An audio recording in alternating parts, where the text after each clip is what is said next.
Okay, so I went on a roller coaster last weekend, and for about half a second, I genuinely thought I was going to die. My brain actually believed it, and I couldn't stop thinking about why that actually happens.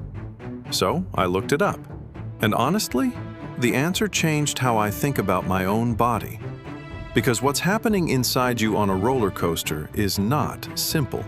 It involves your brain, your organs, your nervous system, and millions of years of evolution that never anticipated theme parks. Let's start with the drop. The moment the roller coaster goes over the top of a hill and starts falling, your body is in free fall. For a fraction of a second, everything inside you is weightless.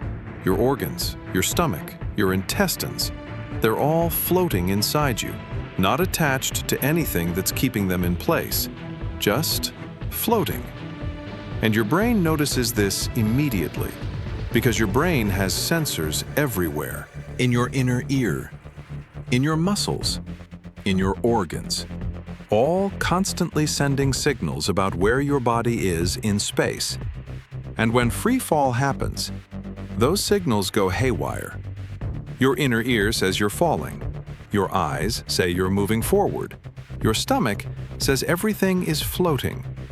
And your brain gets three completely different signals at the same time. It doesn't know what's happening. And that confusion? That's the drop feeling. But it goes deeper than that. Your brain doesn't just get confused. It panics.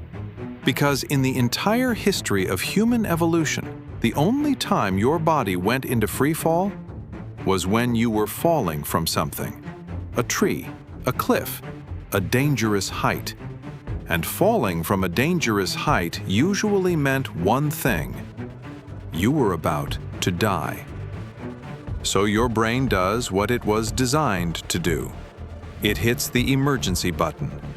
Adrenaline floods your system. Your heart rate spikes. Your muscles tense. And here's where it gets really interesting.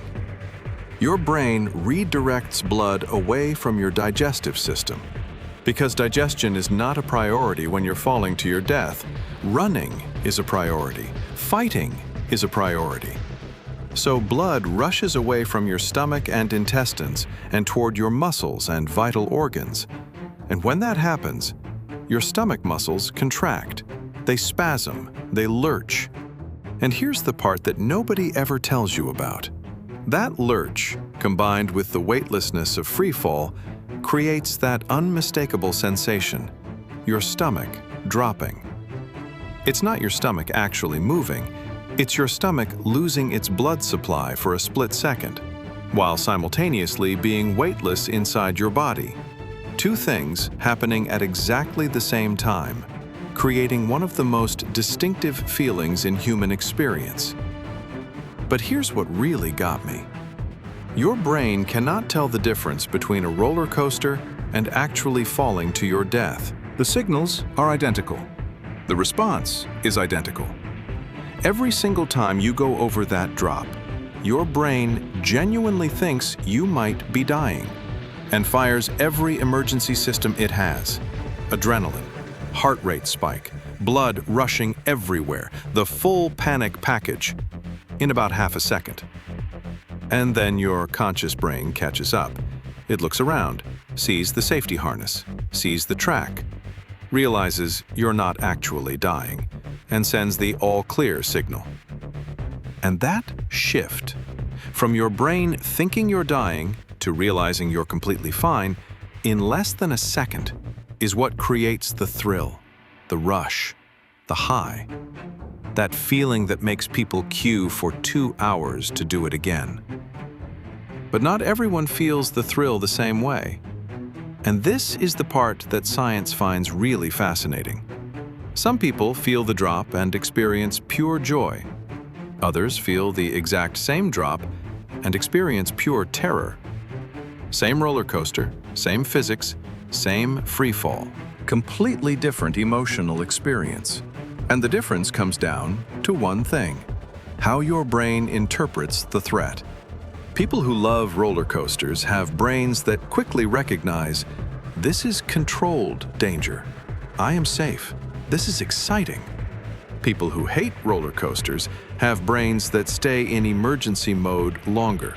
The all clear signal takes more time to arrive, and during that extra time, the terror keeps building. It's not about bravery, it's not about weakness. It's literally about how fast your brain processes safety signals. And that speed is partly genetic. Some brains are just wired to stay in threat mode longer than others, which means if you hate roller coasters, your brain is actually doing its job better than someone who loves them.